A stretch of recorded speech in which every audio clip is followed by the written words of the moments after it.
So if you got one of these in your house, not the TV, the fireplace, you've probably got some air leakage that goes along with it. So I'm gonna show you how to seal that. There's a couple different ways. I'm gonna show you one way to do it from down here.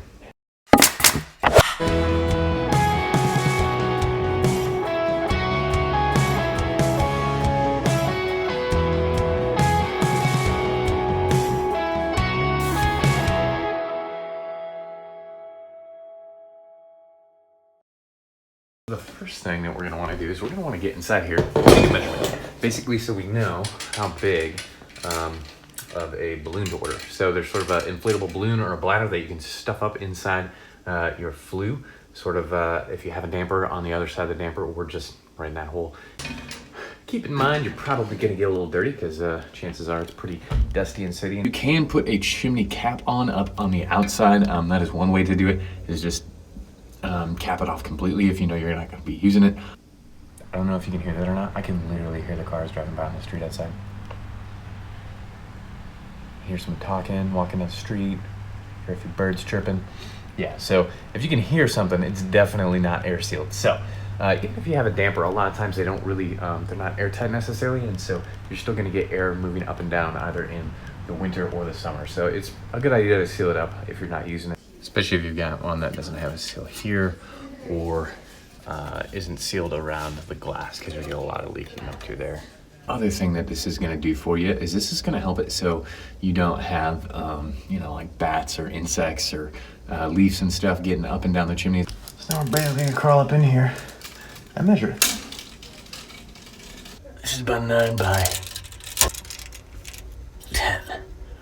And then now that you know your size, you're basically gonna take your size and order the correct kind of bladder, the correctly sized bladder. I never thought the day would come.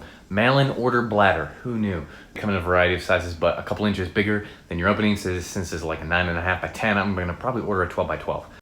Then you wait a couple days. And just like that, it shows up in the mail, the chimney balloon. A balloon for your chimney. You know, read the instructions, all that, yada, yada, yada. Here it is, nothing fancy. A couple things we got is a hose to blow it up with, and then we have, this is where we connect that hose so we can inflate it, and then you've got your open and close valve, and this is your balloon. First, place the reminder label in an obvious place so no one accidentally starts a fire while the balloon is blocking the chimney. Roll out the magic balloon.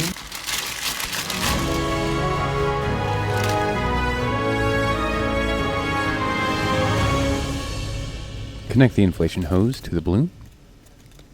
This is opened. That's closed. So we're gonna leave it open.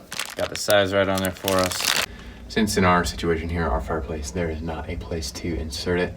This side of the damper, we're gonna open the damper, stuff it up through the damper, and then inflate it that way. All right, open the damper. Ooh, I can feel a nice breeze coming through. Yep, it's leaky. Leakier than a porcupine's waterbed. Insert the balloon, pushing it past the damper. My fireplace was a little too tall for me to reach, so I had to use a tape measure to push it up. You can inflate this with either your mouth or an air mattress pump. After you've inflated the balloon so that it is firm, but not drum tight, close the valve, locking the air inside. You've now created a better air seal for your chimney.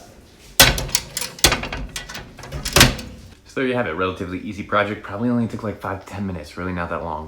You probably get a little bit dirty, not a bad idea to wear safety glasses. I wish I would have. Other than that, time to go wash off the war paint. Man, I should clean this. It's pretty dirty.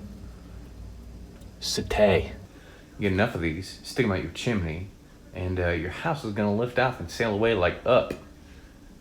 I'm just kidding, that's totally not how this works. I wonder if that's kosher for Ash Wednesday.